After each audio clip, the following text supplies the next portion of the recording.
கார்த்திக், இன்னைக்கு விருந்தினர் பக்கத்தோட கெஸ்ட் யாருன்னு சொல்லிடலாமா? சொல்லிடலாம். லாரா திரைப்படத்தின் இசையமைப்பாளர் திரு ரகு ஸ்ரவன்குமார் அவர்களே இன்றைய நம் விருந்தினர். Let's welcome music director mister Raghu Sravankumar. வணக்கம். வணக்கம், எப்படி இருக்கீங்க? நல்லா இருக்கேன். சூப்பருங்க. ஸோ லாரா படம் அதனுடைய ஆடியோ லான்ச் வந்து ரீசெண்டாக தான் நடந்தது. ஸோ முக்கியமாக நீங்கள் தான் அந்த விழாவுடைய நாயகன். எப்படி போச்சு அந்த விழா? ஆக்சுவலி ரொம்பவே எக்ஸ்பெக்ட் பண்ணலை அத்தனை பேர் வருவாங்க. ஆல்மோஸ்ட் ஹால் ஃபுல் ஆயிடுச்சு.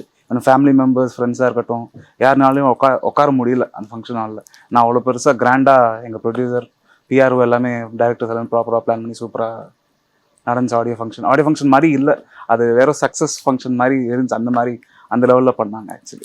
அண்ட் சார், பர்டிகுலராக வந்து இந்த லாரா படத்தோட மியூசிக் அப்படின்னு சொல்லி பார்க்கும்போது நீங்கள் எந்தெந்த இடத்துலலாம் சேலஞ்சஸை ரொம்ப ஃபேஸ் பண்ணீங்க? மெயின்லி என்னென்னா கம்போசிங்கில் தான்.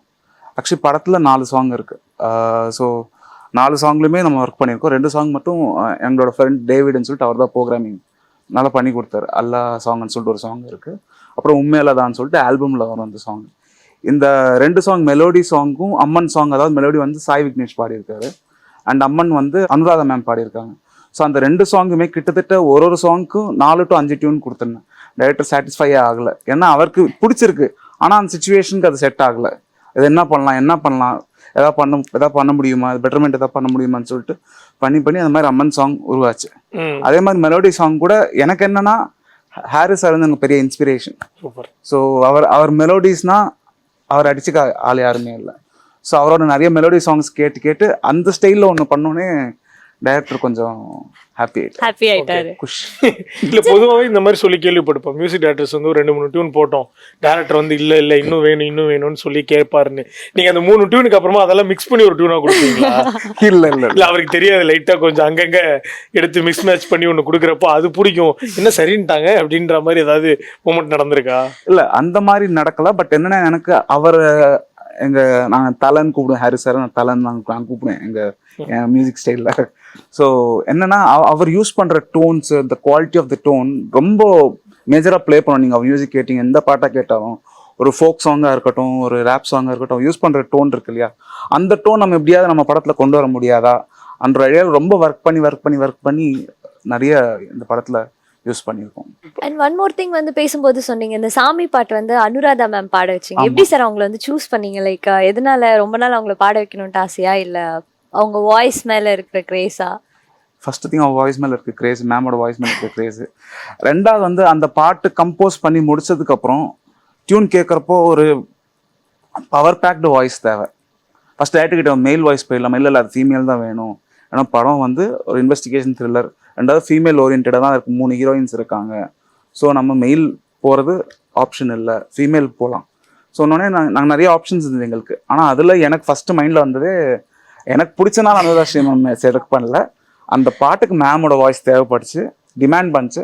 மேம் கிட்ட பேசணும் ஃபோன் பண்ணி. அப்போ மேம் வந்து யூஎஸில் இருந்தாங்க, எங்கேயோ டூரில் இருந்தாங்க. மேம் வந்து ஓகே நான் இந்தியா வந்தோடனே நான் கேட்டுட்டு நம்ம பிளான் பண்ணிக்கலாம்னு சொன்னாங்க. சரி, உடனே மேமுக்கு வந்து டியூன் அனுப்பிச்சு மேம் ஓகே பண்ணி நெக்ஸ்ட் ரெக்கார்டிங் பிளான் பண்ணோம். சரி, நீங்கள் வந்து சொல்கிறப்போ தெரியுது அனுராதா மேம் வந்து வெளியில் பேசுறதுலாம் பார்க்குறப்போ ரொம்ப சாஃப்டாக இருக்கும். பட் அவங்க பாட்டெலாம் பயங்கர ஹை பிச்சில் இருக்கும். நீங்கள் கம்போஸ் பண்ண அந்த அம்மன் சாங் அவங்க பாடினது எவ்வளோ ஹை பிச், அவங்க எப்படி அசால்ட்டாக பாடினாங்க? ஆக்சுவலி மேம் உண்மையாக நீங்கள் சொன்னது கரெக்டு. மேம் பேசுகிறப்போ ரொம்ப சாஃப்டாக பேசுவாங்க. என்னம்மா okay Raghu sir, okay sir பண்ணிக்கலாம் சார், ஓகே சார் தான் பேசுவாங்க. ஆனால் மேம் ஒன்ஸ் உள்ளே போயிட்டாங்கன்னா அந்த பாட்டுக்கு என்ன தேவையோ அது அவங்க ஈஸியாக எவ்வளோ ஹை பிச்சாக இருந்தாலும் அவங்க ஈஸியாக கொடுத்துட்றாங்க. ஆக்சுவலி மேமுக்கு வந்து பாட்டு பொறுத்த வரைக்கும் கொஞ்சம் ஹையாக தான் இருந்துச்சுன்னு சொன்னாங்க. பட் ஃபைனலாக டேக் எடுக்கிறப்போ கம்ஃபர்ட்டாக அவங்க பாடி கொடுத்து பிரம்மாண்டமாக பண்ணி கொடுத்தாங்க, அந்த பவரோட பாடிட்டாங்க மேம். பட் நீங்கள் அனுராதா மேம் கூட அந்த மாதிரி ஒரு ரெக்கார்டிங் செஷன் பண்ணது வந்து உங்களுக்கு ஒரு மெமரபுளாக இருந்துச்சுல்ல?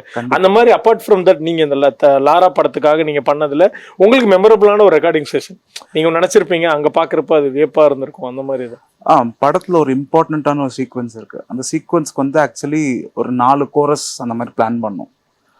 அதாவது பிஜிஎம் எல்லாம் முடிச்சுட்டு ஒரு 4 கோரஸ் அந்த மாதிரி பிளான் பண்ணோம். அது பத்தலை எங்களுக்கு.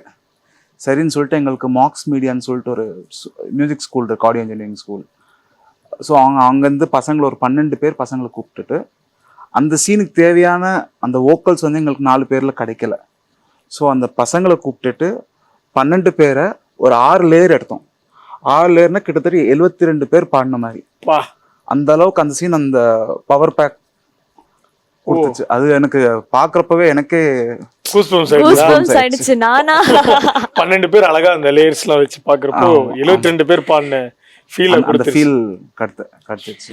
ரொம்ப டைரக்டரும் இதாகிட்டாரு, ப்ரொடியூசரும் ஹாப்பி. ஸோ இப்போ நீங்கள் சொல்கிறீங்க இந்த மாதிரி இந்த கோரஸ்க்குலாம் வந்து இத்தனை பேர் பாட வைக்கிற மாதிரி ஒன்று பண்ணோன்னே, இப்போ பொதுவாக மியூசிக் டைரக்டர்ஸ் வந்து ரீசெண்டாக இந்த மாதிரி ஒரு கோரஸாக இருக்கட்டும் இல்லை பயங்கர ஆர்கஸ்ட்ரேஷன்லாம் இருந்துச்சுன்னா ப்ரொடியூசர் டிக்கெட்டு அழகாக அந்த மாதிரி ஹங்கேரி புத்தாபெஸ்ட் மாதிரி போய் ரெக்கார்ட் பண்ணிட்டு வருவாங்க. அந்த மாதிரி நீங்கள் என்ன ரெக்வஸ்ட் பண்ணி வெளிநாடு போயிட்டு வந்தீங்க? இல்ல ரெக்வஸ்ட் பண்ண ப்ரொடியூசர் அடுத்த படத்துல பாத்துக்கலாம். இந்த படத்துல நீங்க பட் இந்த படத்துல அவர் எனக்கு கொடுக்க வேண்டிய ஃப்ரீடம் ஃபுல்லா கொடுத்தாரு. இன்னும் சொல்ல போனா அந்த மாதிரி ப்ரொடியூசர் நான் எங்கேயும் இது வரைக்கும் நான் பண்ண ஒரு 5-6 படத்துல எங்கேயும் பார்த்துல. அந்த அளவுக்கு ஃப்ரீடம், ப்ரொடியூசரா இருக்கட்டும் டைரக்டரா இருக்கட்டும், 2 பேருக்கு அவ்வளவு ஃப்ரீடம் கொடுத்தாங்க. நாங்களும் டைரக்டர் எப்படி இருப்போம்னா, இப்போ காலையில் ஒரு 10-10:30 உட்காந்தோம்னா 12 மணி ஆயிடுச்சு வாங்க காஃபிக்கு போகலாம் கூப்பிட்டு போயிடுவாரு. திருப்பி 4 ஆயிடுச்சு வாங்க டீக்கு போகலாம், திரும்பி 9 ஆயிடுச்சு சாப்பாடு போகலான்னு போயிடுவோம். முடிச்ச உடனே வந்துட்டு நைட் ஒரு 10-10:30 நான் திருப்பி உட்காரோம். 1 hour ஃபேமிலி கூட ஸ்பெண்ட் பண்ணலாம். நான் கீழே போவேன் என் பாப்பா கூட, 2.5 years பாப்பா. அங்கே 5 நிமிஷம்னு சொல்லிட்டு கீழே போனோம். 1.5 hour கழிச்சு மேலே வந்து பார்ப்பேன், டேரக்டர் தூங்கிட்டு இருப்பாரு. சரி எப்படி போயிட்டு வர லேட் ஆயிடும். அதான் நீங்க 5 நிமிஷம் சொன்னீங்க, 1.5 மணி நேரம் எனக்கு இப்போ ஒரு ஸ்லீப்பிங் டைம். ஸோ அதுக்கப்புறம் நான் மியூசிக் போட்டோன்னே யாரா ஆக்ரோஷமா கை வச்சிங்களா வந்து ஹாரர் மியூசிக் மாதிரி ஒன்று கொடுத்துருக்காரு. திருப்பி செஷன் போவோம், ஒரு 12-1 மணி வரைக்கும் செஷன் போவோம். திருப்பி எங்கேயோ வெளில போயிட்டு டீ குடிச்சிட்டு வந்து செஷன் ஒரு காலையில் ஒரு 4:30-5 மணிக்கு முடிச்சுக்கிட்டு ஓகே தூங்கிட்டு திருப்பி ஒரு 10:30 மணிக்கு வந்து 10:30 மணிக்கு. எனக்கு தெரிஞ்சு வந்து ரெக்கார்டிங் நடுவுல டீ பிரேக் இல்லைன்னு நினைக்கிறேன். டீ பிரேக் நடுவுல தான் ரெக்கார்டிங் பண்ணிருக்கீங்கன்னு நினைக்கிறேன் நானு. ஓகே. ஸோ இந்த மாதிரி வந்து தொடர்ந்து ரெக்கார்டிங் செஷன் எத்தனை டேஸ் போச்சு உங்களுக்கு? ரெக்கார்டிங் செஷன் எங்களுக்கு ஒரு 5 to 6 days போச்சு. ரெக்கார்டிங் செஷன் மட்டுமே, ஒன்லி ரெக்கார்டிங். பேக்ரவுண்ட் ஸ்கோர் வந்து எங்களுக்கு ஒரு ஆக்சுவலி உண்மை சொல்ல போனா மெயினான தீம்ஸ் இதெல்லாம் நாங்கள் ஒரு 5 to 6 days முடிச்சிட்டோம். பட் மிச்ச ஒர்க் என்ஹான்ஸ் பண்றது எல்லாமே எங்களுக்கு ஒரு 10-15 days ஆச்சு. ப்ராப்பரா அந்த சீனுக்கு கிரிப் எந்த அளவுக்கு தேவை, எங்க தேவை, எதுக்கு தேவை, இந்த மாதிரி விஷயங்களுக்கெல்லாம் டீட்டெயில்டாக உட்காந்து ஒரு சீனா ஒர்க் பண்ணி அது பாட்டு செக் பண்ணிட்டு எனக்கு கரெக்டாக இருக்குது, டைரக்டர் பார்க்க வச்சுட்டு அவருக்கு அந்த ஃபீல் கிடைக்குதா இல்லையா திருப்பி வேற மாற்றி அந்த மாதிரி ஆல்மோஸ்ட் ஒரு 10 to 12 days ஆச்சு. பொதுவாக வந்து ஒரு த்ரில்லர் ஃபிலிம் அப்படின்னாலே அதோட பிஜிஎம்ல மோர் கான்சென்ட்ரேஷன் இருக்கும். ஏதாவது திக் நிமிடங்கள் எல்லாம் வரும்போது அந்த பிஜிஎம் எப்போ கேட்டாலும் இந்த படம் தான் இது அப்படின்னு சொல்லிட்டு நம்ம காமிச்சு கொடுத்துரும். அந்த மாதிரி லாரா படத்தோட பிஜிஎம் நீங்க போட்டு கேட்டு டைரக்டர் சைட்ல இருந்து உங்க டீம் சைட்ல இருந்து என்ன சொன்னாங்க? லாரா படம் பொறுத்த வரைக்கும் என்னன்னா, லாரா அவங்க ஷூட்டுக்கு போறதுக்கு முன்னாடி இந்த படத்துக்கு தேவையான பிஜிஎம்ஸ்ன்ற ஒரு செஷன் தனியாக ஒர்க் பண்ணோம். டைரக்டர் என்கிட்ட முன்னாடியே வந்தார் ஒரு 3-4 months பேக் வந்துட்டு, இதுதான் படம், இதுதான் ஸ்கிரிப்ட், இப்படி தான் ஸ்க்ரீன் பிளே இருக்கும், நமக்கு இந்த மாதிரி பிஜிஎம்ஸ் தான் வேணும் அப்படின்னு சொல்லிட்டு ஃபஸ்ட்டு எங்களுக்கு எக்ஸ்பிளைன் பண்ணிட்டார். ஸோ அதுக்கேற்ற மாதிரி ஒரு பர்டிகுலர் 3 to 4 பிஜிஎம்ஸ் நாங்கள் முன்னாடியே பண்ணிட்டோம். அந்த பிஜிஎம் தான் நாங்கள் ஃபர்ஸ்ட் லுக் போஸ்டராக ரிலீஸ் பண்ணோம் அண்ட் டைட்டில் லுக் போஸ்டராக ரிலீஸ் பண்ணோம். அதே பிஜிஎம்ஸ் படத்தை ஃபுல்லாக அங்கங்கே கண்டினியூ ஆகும். ஸோ தட் நீங்கள் சொன்ன மாதிரி அந்த இது ரெஜிஸ்டர் ஆகும் ஆடியன்ஸ்க்கு.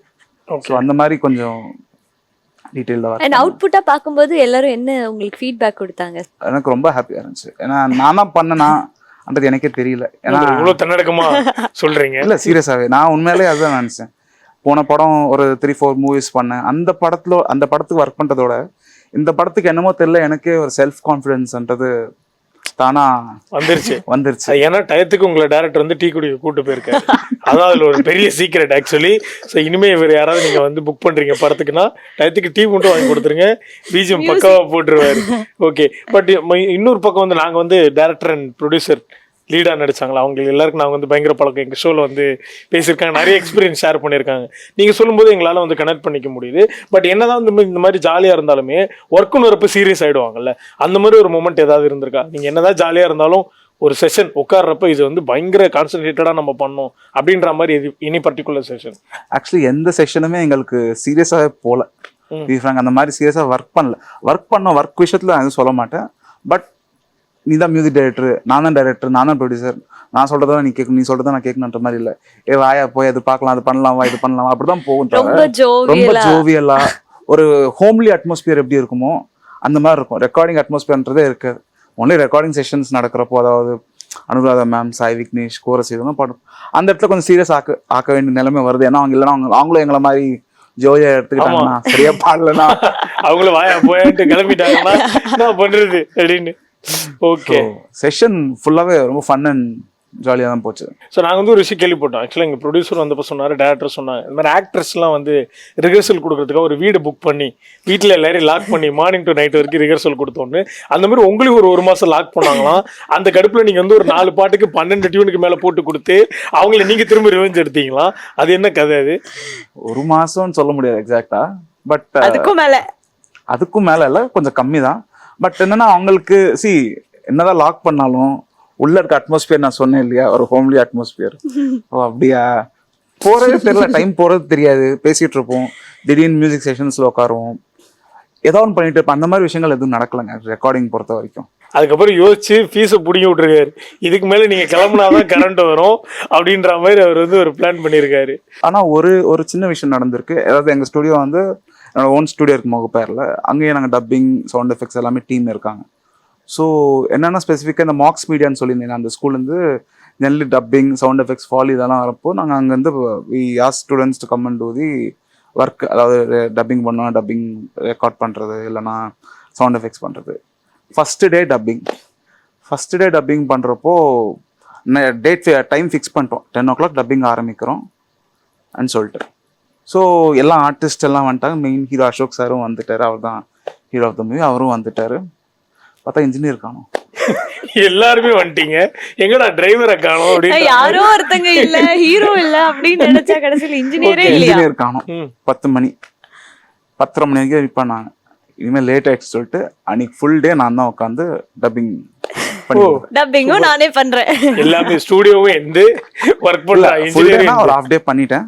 மிச்சம் ஹாஃப் டே இன்ஜினியர் வந்துட்டாரு. திருப்பி அடுத்த நாள்ல இருந்து கொஞ்சம் டைம்க்கு வந்துட்டார்.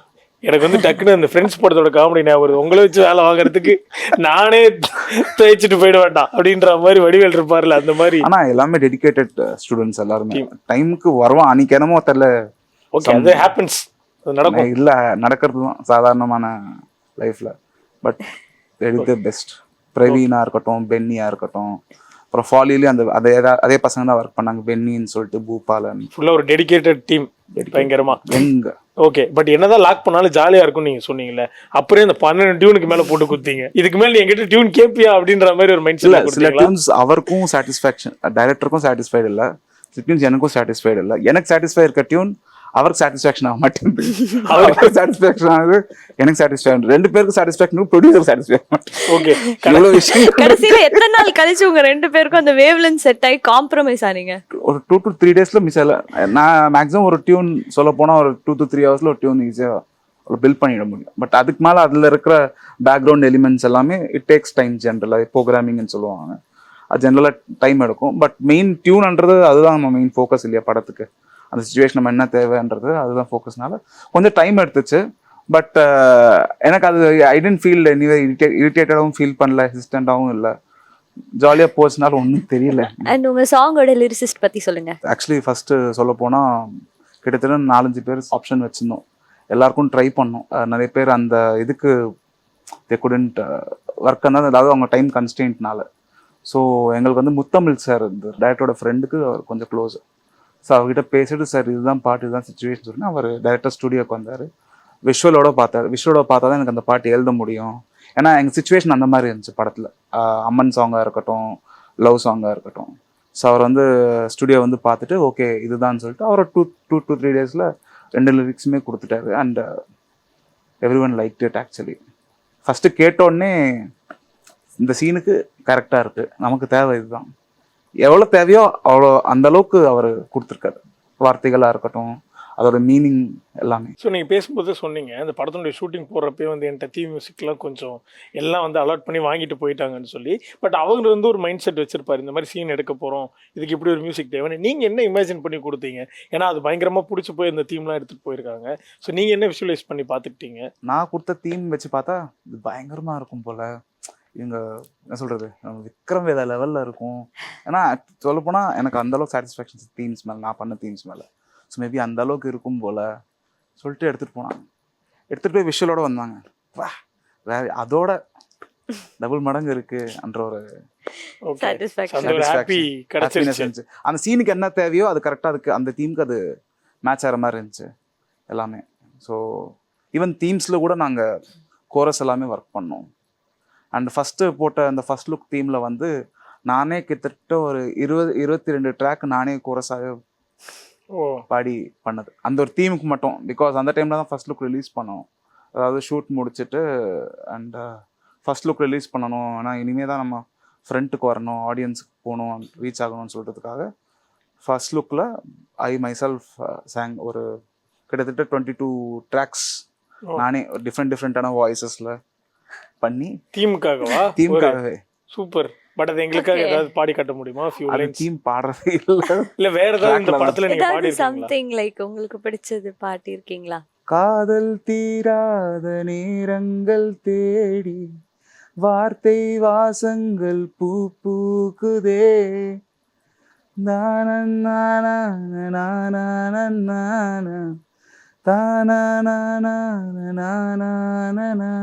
விழியோடு இமை உறங்காதே விலகாமல் சுகம் தருதே. மிச்சதை நீங்க தானே பாடுறீங்க. ஏன் ஹம்மிங்கோட ஸ்டாப் பண்ணிட்டீங்க? லிரிக்ஸ் மறந்துட்டேன். இல்ல இப்ப இல்ல ஹம்மிங்கோட ஏன் ஸ்டாப் பண்ணிட்டீங்க? நீங்களே ஒரு பாட்டும் பாடி இருந்திருக்கலாம்ல. இல்ல நம்ம வாய்ஸ்க்கு செட் ஆகும். வெளிய பாடுறது வேற, என்னங்க இவ்வளவு தன்னடக்கத்தோட இருக்கீங்க? இப்ப எந்த மியூசிக் டைரக்டரா இருந்தாலும் அந்த படத்துல அவங்க பாட்டு இருக்கும். பாடலாம், கரெக்ட் தான். பட் எனக்கு மூவி நமக்கு ஸ்டாண்ட் ஆகணும் அந்த விஷயம் பார்க்கறப்போ நமக்கு ஒரு எஸ்டாப்ளிஷ்டான சிங்கர் இருந்தாதான் நம்மளையும் அவரு பூஸ்டப் பண்ணும், டீமையும் பூஸ்டப் பண்ணும், இந்த ஆல்பத்துல தேவையான அந்த இதுவும் பூஸ்டப் பண்ணும். ஓகே. அப்ப இந்த பாட்டு யார் பாடி இருக்காங்க? இந்த பாட்டு ஆக்சுவலி சாய் விக்னேஷ் பாடியிருக்காரு. ஓகே. காந்தாராலாம் பாடினார்ல அவர் பாடியிருக்காரு. சூப்பர். இப்போ நீங்க சொன்ன மாதிரி தான். இப்போ நீங்க வந்து நம்ம ஒரு நீங்க மேபி ஒரு ரஃப் ட்ராக் பாடி இருக்கலாம். அதுக்கு மேல நீங்க எதிர்பார்க்குற ஒரு சிங்கர் வந்து பாடுறப்போ இன்னும் அதுக்கான ஒரு அப்லிஃப்ட் கிடைக்குன்ற மாதிரி சொன்னீங்க. ஸோ அந்த மேஜிக் நடக்கிறப்போ அந்த ப்ராசஸ் எப்படி இருந்துச்சு? ஒரு சிங்கர் வந்து பாடுறப்போ நீங்க பாடின இந்த ஒரு பாட்டு நீங்க எதிர்பார்த்த மாதிரி ஒரு வெர்ஷன் வரப்போ அந்த ஒரு எனக்கு ஆக்சுவலி இது சாய் விக்னேஷ் பாடுறப்போ எனக்கு லிட்ரலி சொல்ல போனா I couldn't wait for the mix version. ஏன்னா அந்த அளவுக்கு கேட்குறப்போ அவ்வளோ ஃப்ரெஷ்ஷாக இருக்கு. நான் எதிர்பார்க்கறதோட ஒரு இன்ச் அதிகமாகவே, ஒரு இன்ச் இல்லை ரொம்பவே அதிகமாகவே இருந்துச்சு. அவன் பாடுறப்பவே எனக்கு கூஸ் பம்ப்ஸ் தான். ஏன்னா அந்த அளவுக்கு அவர் வாய்ஸ் அந்த அளவுக்கு இதாக இருக்கும் இல்லையா, ஃப்ரெஷ்ஷாக யூனிக்காக இருக்கும் அவரோட வாய்ஸ். ஸோ அது கேட்க பாட்டு திருப்பி எனக்கு அன்னைக்கு ஃபுல்லாக கிட்டத்தட்ட ஒரு 150 தடவை நான் கேட்டிருப்பேன். அண்ட் நீங்க எதுக்காக வந்துட்டு இந்த 20 கோரஸ் நீங்களே வந்து பாடி இருக்கீங்க? ப்ரொடியூசருக்கு வந்து பட்ஜெட் கம்மி பண்ணும் அந்த மாதிரி ஏதாவது ஒரு நல்ல எண்ணமா, இல்ல வந்து வேற ஏதாவது இஷ்யூஸா? பட்ஜெட் இது பண்ணணும் இஷ்யூஸ்லாம் இல்லை. சரி, I just wanted to C என்னால் என்ன முடியும். ஏன்னா இதுக்கு முன்னாடி நான் நிறைய இடத்துல ட்ரை பண்ணி பார்த்தேன். ஏன்னா எங்கேயுமே என் வாய்ஸ் எனக்கு எங்கேயுமே யூஸ் பண்ண எனக்கு வாய்ப்பு கிடைக்கல. So I thought why not use it இந்த தீமில் ஸ்பெசிஃபிக்காக. நான் டைரக்டர் எதிர்பார்க்குற இந்த தீமில் வந்து கொஞ்சம் கிரஞ்சியாக இருக்கணும் வாய்ஸ்ன்னு சொல்லிட்டு நான் 12 பேர் பசங்களையும் கூப்பிட்டு வருவேன். அவங்க பாடுவாங்க. பட் பாடுறது கிரஞ்சியாக இருக்குமா? ஒருத்தரும் சாஃப்டாக பண்ண எனக்கு சாஃப்ட் தான் வரும்னு ஒருத்தர் இருப்பான், இன்னொருத்தன் எனக்கு சாஃப்ட் வராதுன்னு ஒருத்தர் இருப்பான். ஸோ எனக்கு ஓகே பாடுவாங்க பாடாமல் இருக்க மாட்டாங்கல்ல. பட் எனக்கு என்னென்னா I wanted to try my self. So அது ட்ரை பண்ணுறப்போ it work out very well. Director also was impressed. On ஸ்பாட்டில் அவர் முன்னாடியே பாடி காமிச்சு ஆன் ஸ்பாட்டில் ரெக்கார்ட் பண்ணியிருப்பாங்க. ஸோ நீங்கள் வந்து சொல்லும் போதே சொன்னீங்க, இது வரைக்கும் நான் ப்ரீவியஸாக ஒர்க் பண்ண 3-4 ஃபிலிம்ஸ் தாண்டி இந்த படத்துக்கு வந்து எனக்கு ஒரு பயங்கரமான ஒரு செல்ஃப் கான்ஃபிடென்ஸ் வந்துச்சுன்னு சொல்லி. ஸோ அந்தளவுக்கு ஒரு முக்கியமான படமாக உங்கள் கரியரில் அமைஞ்சிருச்சு. ஸோ லாரா படத்துடைய வாய்ப்பு எப்படி வந்துச்சு? லாரா படத்தோட வாய்ப்பு வந்து நான் போன வருஷம் சூட் கேஸ்னு ஒரு படம் பண்ணேன். வெற்றிவீரன் மகாலிங்கம் சொல்லிட்டு அவர் தான் ப்ரொடியூஸ் பண்ணார். புகழ் அண்ட் அருவி மதன் நடிச்சிருக்காங்க. ஸோ அந்த படத்தில் வந்து நம்ம மூர்த்தி சார் வந்து கூட ஒர்க் பண்ணார். ஸோ அவர் அப்போ என்னோட ஒர்க்கிங் ஸ்டைல் பார்த்து நமக்கு மேட்ச் ஆகிற மாதிரி இருக்குது, நம்ம டீமோட மிங்கிள் ஆயிடுவார் அந்த ஒரு நம்பிக்கை வரப்போ அதை அப்படியே லாரா படத்தோட அப்படி ஜாயின் பண்ணிட்டேன். அதே மாதிரி வந்து பார்த்தீங்கன்னா நீங்கள் இது வந்து உங்களோட 3rd மூவி அப்படின்னு சொல்லிட்டு நீங்கள் அஃபிஷியலாக சொல்லிக்கலாம். பட் இதுக்கு முன்னாடி நிறைய படங்கள் நீங்கள் ஒர்க் பண்ணியிருக்கீங்க. இண்டஸ்ட்ரியில் ரொம்ப நாள் லாங்காக வந்துட்டு ட்ராவல் பண்ணியிருக்கீங்க. ஸோ இந்த வெயிட்டிங் பீரியட், ஒரு மியூசிக் டைரக்டருக்கு ஒரு படத்தோட சான்ஸ் கிடைக்கிறதுக்கான அந்த கஷ்டம், அதை பற்றி சொல்லுங்களேன். நீங்கள் சொல்கிறது கரெக்டாக. அஃபிஷியலி இது என்னோட 3வது படம் தான். பட் அன்அஃபிஷியலாக வந்து இதுக்கு முன்னாடி மிடில் ஒரு 5 படம் ஒர்க் பண்ணேன். ஸோ 5 படமுமே it was actually low budget first thing. Second thing வந்து படம் மிடில் ஸ்டாப் ஆகிடுச்சு. அதாவது அந்த படத்துக்கு எல்லாமே சாங்ஸு தேவையான சாங்ஸ் இல்லை, படத்துக்கு பிஜிஎம்ஸ் கூட கேட்டிருக்காங்க. ஸோ பிஜிஎம்ஸ் எல்லாமே கொடுத்தாச்சு. ஃபைனல் ஆஃப்டர் ஃபஸ்ட் காப்பி முடித்தோடனே they couldn't sell it. Sell பண்ண முடியல டிஸ்ட்ரிபியூஷன்ஸ்க்கு இல்லை எங்கே ரிலீஸ் இட் சொல்ல போனால். ஸோ பட் ஆனா அதெல்லாம் நீங்க உங்க பார்ட் எல்லா ஒர்க் முடிச்சு கொடுத்துட்டீங்க அந்த படங்களுக்கு. மேக்ஸிமம் எல்லாமே முடிச்சு கொடுத்தாச்சு. ஓகே 1-2 படம் வெளியில் ஸ்கிப் ஆச்சு due to some financial okay constraints. Okay அதெல்லாம் இதாயிடுச்சு. பட் இந்த இந்த 2 படங்கள், அதாவது சூட்கேஸாக இருக்கட்டும், இப்போ லாராவாக இருக்கட்டும், நான் கொஞ்சம் கேப் எடுத்துக்கிட்டேன். கோவிடுக்கு அப்புறம் எனக்கு கிட்டத்தட்ட ஐ வெயிட்டட் ஆல்மோஸ்ட் ஒரு 1.5 year வெயிட் பண்ணேன். எனக்கு ஒரு நல்ல ஸ்கிரிப்ட், நல்ல டீம் அமையணும். மியூசிக் ஓகே, மியூசிக் நம்ம டெவலப் பண்ணிக்கிட்டு இருப்போம், something better will come out, ஏதோ ஒரு நாள் வரும், இதுவாகும். பட் ஏன்னா ப்ராப்பர் ப்ரொடக்ஷன், ப்ராப்பர் டீம் வந்தால் மியூசிக் தானாக வெளியே வரும்ல என்ற ஒரு இதுக்காக ஜஸ்ட் வெயிட்டட் ஆல்மோஸ்ட் 1.5-2 years வரைக்கும் வெயிட் பண்ணேன். பட் இந்த இண்டஸ்ட்ரியில் ஐ வாஸ் ஆல்மோஸ்ட் 15 years இருக்கேன். பட் எனக்கு தெரிஞ்சு ப்ராப்பரான இந்த படம் அமையும் ஒரு கான்ஃபிடென்ட்டா கான்ஃபிடென்ட்ல இருக்கேன். ஷுவரா. இப்போதான் நீங்க சொன்ன இந்த ஃபர்ஸ்ட் கேள்விக்கான பதில் கனெக்ட் ஆகுது. நீங்க சொன்னீங்களோ ஒரு இசை வெளியீட்டு விழா மாதிரி இல்லை ஒரு வெற்றி விழா மாதிரி இருந்துச்சுன்ட்டு. ஸோ இவ்வளோ கஷ்டத்துக்கு அப்புறமா இப்படி ஒரு படம் அமையுது. இந்த படம் உங்களுக்கு ஒரு மெமரபிளாகவும் அமைஞ்சிருச்சு. ஸோ அந்த ஃபங்க்ஷன்ல வந்து உங்களுடைய ஃப்ரெண்ட்ஸ் அண்ட் ஃபேமிலிலாம் இருந்தாங்களா? இருந்தாங்க. அந்த மொமெண்ட் உங்களுக்கு எப்படி இருந்துச்சு உங்க பாயிண்ட் ஆஃப் வியூலேருந்து? எனக்கு ஆக்சுவலி சொல்ல போனால் ஐ couldn't control my tears. Okay. Almost I controlled it. I couldn't control இல்லை, ஆல்மோஸ்ட் கண்ட்ரோல் பண்ணேன். ஸ்டேஜ் மேலே போய் பேசுகிறப்ப எனக்கு என்ன பேசுறதுன்னு தெரியல. எத்தனை பேரை பார்க்குறப்போ 200 ஆல்மோஸ்ட் ஹால் ஃபுல்லாக இருக்குது.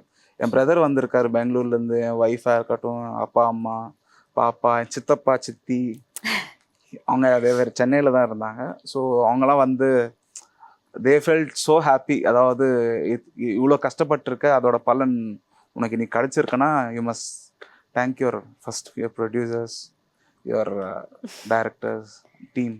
அவங்க இல்லைன்னா திஸ் வுட் ஹேவ் ஹேப்பன்ட். மாதிரி they are very happy. And அது இல்லாமல் டே அண்ட் நைட்ஸ் ஒர்க் பண்ணிகிட்டு இருப்போம். பாப்பாவை நைட் டைம் வந்து ஹேண்டில் பண்ணுறதுக்கு கஷ்டம். உங்களுக்கு 2.5 years பேபி நைட் டைம் கிராங்கி ஆகும் சில டைம். ஒய்ஃப் கொஞ்சம் பார்த்துக்கிட்டாங்க அந்த விஷயத்தில். So to thank you her. அப்பா அம்மா டேஸில் அவங்க பார்த்துப்பாங்க. ஸோ டே வந்துட்டு எப்படியோ பேலன்ஸ் பண்ணி சூப்பரா இது வரைக்கும் வந்துட்டீங்க. அண்ட் இப்போ லாரா படத்தோட ஆடியோ லான்ச்க்கு அப்புறமா உங்களோட புக்கிங்ஸ் எல்லாம் எப்படி இருக்கு? நெக்ஸ்ட் படத்துக்கு வாய்ப்பு வருதா? ஆக்சுவலி லாரா படத்துக்கு அப்புறம் ஐ ஹவ் ஆல்மோஸ்ட் ஒரு 3 to 4 movies ஆல்மோஸ்ட் பேசியிருக்கேன். Wow. Okay. So I got a positive response from them. So there okay. Production start பண்ண போகிறாங்க. ஆஃப்டர் ஜான் பொங்கலுக்கு அப்புறம் தேர் ஸ்டார்டிங். பட் எல்லாம் ஒரு அட்வான்ஸ் புக்கிங்ல இருக்கு. எல்லாம் அட்வான்ஸ் புக்கிங்ல இருக்கு. ஸோ இந்த மாதிரி வந்து இப்போ நீங்க திரும்ப நான் அதே ஒரு விஷயத்துக்கு தான் வரேன். ஸோ இவ்வளோ படம் ஒர்க் பண்ணப்போ இந்த படம் ஸ்பெஷலாக இருக்கும்போது இதனோட ஜானர் வந்து உங்களுக்கு ரொம்ப பிடிச்சிருந்துருக்கலாம், இல்லை உங்களோட ஜோன் இதில் இருந்திருக்கலாம். பட் இதை தாண்டி வந்து ஒரு கிரைம் த்ரில்லர் மாதிரியோ, இல்லை ஒரு காமெடியாவோ, இல்லை ஒரு ஃபேமிலி என்டர்டெய்னராவோ என்ன மாதிரி ஜானர்ஸ் வந்து நீங்கள் எக்ஸ்ப்ளோர் பண்ணணும்னு நினைக்கிறீங்க? இல்லை எது உங்களோட கம்ஃபர்டபுள் ஜானர் அப்படின்னு நினைக்கிறீங்க? எனக்கு கம்ஃபர்ட் சொல்ல போனால் ஹாரர், ஓகே, த்ரில்லர், அதாவது இந்த மாதிரி இன்வெஸ்டிகேஷன், ஓகே, சயின்ஸ் ஃபிக்ஷன்ஸ். ஏன்னா இந்த மாதிரி படத்துல தான் ஸ்கோரிங்ன்றது மேஜர் நமக்கு ப்ளஸ். எந்த அளவுக்கு நம்ம ஸ்கோர் பண்ண முடியுமோ அந்த அளவுக்கு நமக்கு. ஓகே. இப்போ லவ்ன்றது இப்போ ஜென்ரலாக என்ன சொல்ல போனால் சாதாரண ஒரு பக்கத்து வீட்டு பையன் கூட உட்காந்து லவ் மியூசிக் போட்டு போயிடுறோம். பட் இந்த மாதிரி சயின்டிஃபிக் த்ரில்லர் இந்த மாதிரி விஷயங்கள் வரப்போ டீப்பாக நம்ம அனலைஸ் பண்ணி எந்த மாதிரி போடலாம். இப்போது ஸ்பெசிஃபிக்காக சொல்ல போனால் இப்போ சில இன்ஸ்ட்ருமெண்ட்ஸ் வந்து இதுக்கு தான் யூஸ் பண்ணுவாங்கன்னு இருக்கும். பட் இல்லாமல் அதோட வெளியே வந்து வேற இன்ஸ்ட்ருமெண்ட்ஸ் நம்ம எப்படி இதில் யூஸ் பண்ணலாம், ஓகே, அந்த அந்த மாதிரி விஷயங்கள்லாம் நம்ம த்ரில்லர் எக்ஸ்ப்ளோர் பண்ண முடியும். ஓகே. லவ்ல நமக்கு மேக்ஸிமம் இருக்கிறது பேசிக் உங்களுக்கே தெரியும், பேசிக்காக இருக்க இன்ஸ்ட்ருமெண்ட்ஸ். ஸோ இதில் நம்ம வெளியே இருக்க சொன்ன மாதிரி எக்ஸ்ப்ளோர் என்ன பண்ணுறது. மாதிரி இன்ஸ்ட்ருமெண்ட்ஸ் எல்லாம் இதுல யூஸ் பண்ணீங்க? ஹார்ப் பண்ணுற ஒரு இன்ஸ்ட்ருமெண்ட் யூஸ் பண்ணுவோம். ஹார்ப், பெல்ஸ்ன்னு சொல்லிட்டு. பெல்ஸ் என்ட்ரன்ஸ் ஜென்ரலாக யூஸ் பண்ணுறது தான். பட் கொஞ்சம் எலக்ட்ரானிக்கலாக நிறைய யூஸ் பண்ணியிருக்கோம். Major electronic scientific investigation thriller majorly இந்த எலக்ட்ரானிக்கல் சிந்த் இன்ஸ்ட்ருமெண்ட்ஸ் அதான் யூஸ் பண்ணியிருக்கோம். எங்களுக்கு வந்து இப்போ தான் கனெக்ட் ஆகுது. நீங்கள் டேரக்டர் தூங்கினப்போ எதுக்கு அப்படி ஒரு பயங்கரமான பிஜிஎம் போட்டு எழுப்பி விட்ருக்கீங்கன்னு அந்த மூடை கிரியேட் பண்ணி அவரை பயமுறுத்த வச்சு அதுக்குள்ளே அந்த ஒரு பிஜிஎம் பண்ணி கம்போஸ் பண்ணி ஓகே பண்ண வச்சுருக்கீங்க. ஸோ இந்த மாதிரி நீங்கள் பண்ண கம்போசிஷனில் இந்த படத்துக்காக எது ரொம்ப கஷ்டமான ரொம்ப சேலஞ்சிங்கான ஒரு மொமெண்ட்டாக இருந்தது? ஒரு பிஜிஎம் சேலஞ்சிங்கான பிஜிஎம். செகண்ட் ஹாஃப்ல ஒரு இம்பார்ட்டண்ட்டான ஒரு சீன் இருக்குது. அந்த சீனுக்கு வந்து டைரக்டருக்கு வந்து இது ஒரு நல்ல ஒரு ராவாக இருக்கணும் மியூசிக்னு சொன்னார். நான் நிறைய கிட்டத்தட்ட ஒரு 10-15 விஜன்ஸ் போட்டு காட்டினேன். அவருக்கு பிடிக்கவே இல்லை. எனக்கு இந்த மாதிரி வேணும், அந்த மாதிரி வேணாம், நீ உன்னோட ஓன் ஸ்டைலில் நீ என்ன கொடுக்க முடியும் கொடுன்னாரு. ஃபைனலாக என்ன பண்ண சார் போய் டீ குடிச்சிட்டு வரலாம்னு சொல்லிட்டு திருப்பி வெளில போனோம். ஆக்சுவலி மியூசிக்கு டீ பெட்ரோல் மாதிரி யூஸ் ஆயிருக்கு. இந்த மாதிரி எனக்கு தெரிஞ்சு நெக்ஸ்ட் போட நீங்க எங்க கம்போஸ் பண்ணுவீங்கன்னு சொல்லுங்க, பக்கத்துல நான் ஒரு டீ கடை போட்டுறேன், அப்பதான் கரெக்டா இருக்கும்னு நினைக்கிறேன். உங்களுக்காக மட்டும் ஸ்பெஷல் டீ அள்ளிடும். சரி டீ குடிச்சிட்டு வந்தோடனே ஒரு ஹாஃப் அன் ஹவர் தான் உட்காந்தோம், பெருசாக உட்காரல. அது வரைக்கும் ஒரு 4-5 ஹவர்ஸ் உட்காந்து ஒன்றுமே வரல. ஒரு டீ குடிச்ச ஒரு ஹாஃப் அன் ஹவரில் வந்து உட்காந்து போட்ட பிஜிஎம் தான் ஒர்க் அவுட். எனக்கு அதான் நீங்கள் சொல்கிறத பார்த்தா வந்து இண்டஸ்ட்ரியில் எப்படி ஒரு விஷயங்கள் மாறிடும்னா, இந்த மாதிரி நான் ஸ்டார்டிங்கில் கேட்ட மாதிரி நான் வந்து கம்போஸ் பண்ண வந்து இங்கே போகணும், அந்த கண்ட்ரி போகணும், இல்லை இங்கே போய் இவ்வளோ பேர் வச்சு ரெக்கார்ட் பண்ணலாம்னு நினைப்பாங்கல்ல. டீ கடை போதும், டீ குடிச்சு இவ்வளோ அழகாக பிஜிஎம் போட்டிருக்கா பாருங்க அந்த பையன், ஸோ நீங்களா ஏன் போட முடியாது அப்படின்ற மாதிரி சொல்ல ஆரம்பிச்சிருவாங்கன்னு நினைக்கிறேன். பட் அந்த மாதிரி நெக்ஸ்ட் டைம் ஏதாவது ப்ரொடியூசர் கேட்டால் ஃபாரின்ல டீ குடிக்க போயிடுங்க, ஓகேவா? உங்களுக்கு அந்த மாதிரி ஆசை இருக்கா, இந்த கண்ட்ரில போயிட்டு நம்ம ஒரு மியூசிக் போட்டா இந்த மாதிரி ஒரு பிளேஸ்ல வந்து நான் அந்த அட்மாஸ்பியர் கிரியேட் பண்ணி ஒர்க் பண்ணனும்னா எந்த கண்ட்ரி சூஸ் பண்ணுவீங்க? ஜெர்மனி. அவர் ஆல்ரெடி சூஸ் பண்ணி வச்சிருக்காரு, ஆல்ரெடி லிஸ்ட்ல இருக்கு, யோசிக்க கூட இல்ல, ஆல்ரெடி வச்சிருக்காரு. ஏன்னா ஸ்பெசிஃபிக்கா அவங்களோட ஆர்கெஸ்ட்ரேஷன் அவ்வளோ ப்ராடா வைடா அந்த அளவுக்கு வில் ஹேவ் தட் கிளாரிட்டி. அந்த ஒரு விஷயம் எல்லாமே சவுண்டிங் வைஸ் எல்லாமே அந்த அளவுக்கு. நம்ம இளையராஜா சார்லாம் நிறைய போயிருக்காரு, அவர் நிறைய பார்த்துருக்கோம். இளையராஜா சாரா இருக்கட்டும், டிஎஸ்பி சாரா இருக்கட்டும், நிறைய பேர் அங்கே இது பண்ணியிருக்காங்க. ஸோ எனக்கு ஒரு ஐடியா, அங்கே நம்ம ஒரு சிம்ஃபோனி பண்ணணும், அதாவது நம்ம அங்கே போக முடியலன்னா கூட இங்கேருந்து நம்ம நோட்ஸ் அமைச்சு அங்கே ப்ளே பண்ணி அதை ஷூட் பண்ணி நம்ம கொடுத்தா அது ஒரு இருக்கிற ஒரு பெருமையான விஷயம். அங்க போக முடியாதுன்றப்போ okay it's okay, no issues. At least நம்ம மியூசிக் அங்க இருக்கு. 4 படம் இருக்கு, 4 படத்துல ஒரு படமா ஜெர்மனி போயிடுவீங்க. ஸோ இதுக்கு அடுத்தபடி வந்து ரீசெண்ட் டைம்ல வந்து எல்லாருமே ஒரு பெரிய ஸ்டார்ஸ் படங்களுக்கு வந்து நம்ம ரசிச்ச பெரிய பெரிய சிங்கர்ஸோட வாய்ஸ் ஏஐல கொண்டு வராங்க. அந்த மாதிரி இப்போ உங்களுக்கு ஃபார் எக்ஸாம்பிள் ஏதாவது ஒரு பெரிய படம் அமைஞ்சிச்சு, ஒரு பெரிய ஹீரோ படம், அவங்களோட ஃபேவரட் சிங்கர் ஏதோ உங்களோட ஃபேவரட் சிங்கரை ரீக்ரியேட் பண்ணணும்னு நினைக்கிறீங்க, யாரை திரும்ப கொண்டு வருவீங்க? ஏஐல எஸ்பிபி சார். SPB sir. ஏன்னா அவர் வாய்ஸ்ல இருக்க அந்த டிம்பரா இருக்கட்டும், அந்த டெப்தா இருக்கட்டும், நோ ஒன் கேன் ரீப்ளேஸ். ஏன்னா அவர் போனதே ஒரு பெரிய லாஸ் தான் இண்டஸ்ட்ரிக்கு, லைஃப் லாங் இருக்கும் அது எல்லாருக்கும். ஓகே. பட் எனக்கு நான் நினைச்சிட்டு இருந்தேன் அட்லீஸ்ட் ஒன் டே வாய்ப்பு கிடைக்காதா சாரோட ஒர்க் பண்ணேன்னு சொல்லிட்டு. பட் ஒரு டெக்னாலஜி வந்து டெவலப் ஆகுது அப்படின்ற ஒரு விஷயம் இருக்கு. நீங்கள் பேசிக்காக வந்துட்டு ஃபுல்லாக உங்கள் பேக்ரவுண்ட் எல்லாம் பார்க்கும்போது கர்நாடிக் மியூசிக் அந்த மாதிரி வருது. ஸோ உங்களுக்கு அது எப்படி பார்க்குறீங்க? ஒரு ஹியூமன் பீயிங்கோட வாய்ஸ் யூஸ் பண்ணுறதும் இந்த ஏஐ யூஸ் பண்ணுறதும் எப்படி டிஃப்ரென்ஷியேட் பண்ணுறீங்க? எனக்கு என்னன்னா ஏஐ வந்துருச்சுன்னா ஏஐ காண்டு 100% பண்ண முடியாது ஏஐ ஃபார் ஷுவர். இப்போது நிறைய சொல்லப்போனால் நிறைய ஆப்ஸ் இருக்குது ஏஐல. இப்போ உங்களுக்கு என்ன சுச்சுவேஷன் போட்டிங்கன்னா அதே மியூசிக் கொடுத்துருது. நீங்கள் ஒரு வாய்ஸ் பாடி கொடுத்தீங்கன்னா அந்த வாய்ஸ் அவர் வாய்ஸாக கூட மாற்றி கொடுத்துருது. பட் அது 10% இருக்காது. அது ஹியூமன் பண்ணுற எஃபர்ட் அது எடுக்காது. அதுக்கு என்ன இருக்கோ அதுக்குள்ளே என்ன ப்ரீசெட்ஸ் இருக்கோ அதுதான் ரிலீஸ் பண்ணுவே தவிர it's of no use. AI பொறுத்த வரைக்கும் அது நம்ம மியூசிக் ஃபீல்டில் அந்த அளவுக்கு வர்த் இல்லைன்னு எல்லாம் இருக்குது. பட் அது யூஸ் பண்ணுற விதம் ப்ராப்பராக யூஸ் பண்ணால் இட்ஸ் ஓகே. இந்த 100% ஃபீல் கொடுக்கும். எல்லா இடத்துலயும் அதை யூஸ் பண்ண முடியாது, யூஸ் பண்ண முடியாது நம்ம ஏஐ ஃபீல்ட்ல எஸ்பெஷலி. ஓகே. இதுவே நீங்க ஐடி அந்த மாதிரி போனீங்கன்னா வில் ஒர்க் அவுட். ஏன்னா அவங்களுக்கு கோடிங்ஸ் விஷயங்கள்லாம் it will help out. But நம்ம விஷயத்துல நம்ம சொந்தமா உட்காந்து நமக்கு என்ன தேவை எப்படி தேவைன்றது நமக்கு தான் தெரியும். ஏஐக்கு தெரியும். நம்ம ஏதோ போடுவோம், இந்த பொண்ணு அந்த பையனை பிடிச்சிட்டு ஓடிடுறா அந்த மாதிரி சீன் எது எழுதுறோம்னா அது ஒரு எக்ஸாம்பிள் ஒன்று கொடுத்துரும், ஒரு 10-15 ஆப்ஷன் கொடுத்துரும். பட் நமக்கு அந்த மாதிரி வேணாம், நமக்கு இருக்க சுச்சுவேஷன் வேற. ஸோ ஏஐ வந்து நமக்கு 10% கொடுக்காது. ஆர்ட் ஃபார்மா வரப்போ அது வந்து ஐ அம் அகைன்ஸ்ட் ஏஐ. ஓகே ஓகே, அதிரடி பதில். ஏஐ என்னங்க சிங்கர்ஸ் இது ரீப்ளேஸ் பண்றது, நம்மால வந்து ஏஐ ரீப்ளேஸ் பண்ணுவாரு, அந்த மாதிரி ஒரு மொமெண்ட்டுக்கு மாறி இருக்காரு. ஓகே, நீங்க இவ்வளவு ஒரு மாதிரி தாட் ப்ராசஸ் அழகா ஒரு மியூசிக் பண்ணி இப்போ லாரா படத்துக்கும் நல்லபடியான ஒரு மியூசிக் போட்டு ஒரு 4 படம்லாம் புக்கிங்ல ஒரு மாதிரி ஜம்ப் இருக்கீங்க. பட் இந்த மியூசிக் டைரக்டர் ஆகணும் அப்படின்ற ஒரு எண்ணம் என்னைக்கு வந்துச்சு? ஒரு 15 years பேக். தசாவதாரம் ஓப்பனிங் மாதிரி சொல்றீங்க, கடந்த 2ஆம் நூற்றாண்டு வரைக்குமாவது போக வேண்டும். நம்ம பிகாம் படித்தோம் டிஜி வைஷ்ணவ் காலேஜ் முடிச்சுட்டு ஏசிஎஸ் பண்ணலான்னு சொல்லிட்டு ஏசிஎஸ் போகணும். ஆனால் ஒரு பக்கத்தில் எல்லாரும் இதே ஏசிஎஸ் பண்ணுறாங்க, இதே சிஏ பண்ணுறாங்க, இதே டேலி பண்ணுறாங்க, இதே சாஃப்ட்வேர் பண்ணுறாங்க. நம்ம ஃபேமிலியில் யாருமே மியூசிக் சைடில். ப்ளஸ் நான் வந்து சின்ன வயசுலேருந்து கர்நாடிக் கற்றுக்கிட்டேன். ஸோ நம்ம ஏன் இதில் ட்ரை பண்ணக்கூடாதுன்னு சொல்லிட்டு நான் சிங்கிங்குள்ளே வந்தேன். ஒரு ஆல்பம்ஸ் 2-3 ஆல்பம்ஸ்லாம் பாடி பழகி அதை இது பண்ணிட்டு இருந்தேன். ஸோ ஒரு நாள் என்னாச்சு, எனக்கு ஏசிஎஸ் இன்ஸ்டியூட் பக்கத்தில் நமக்கு யமஹா மியூசிக் ஷோரூம் இருந்துச்சு. சார் நம்ம தான் அன்றைக்கி மாஸ்டர் வரல, அன்றைக்கி டீச்சர் வரல, சார் சொல்லி கொடுக்குற சார் வரல.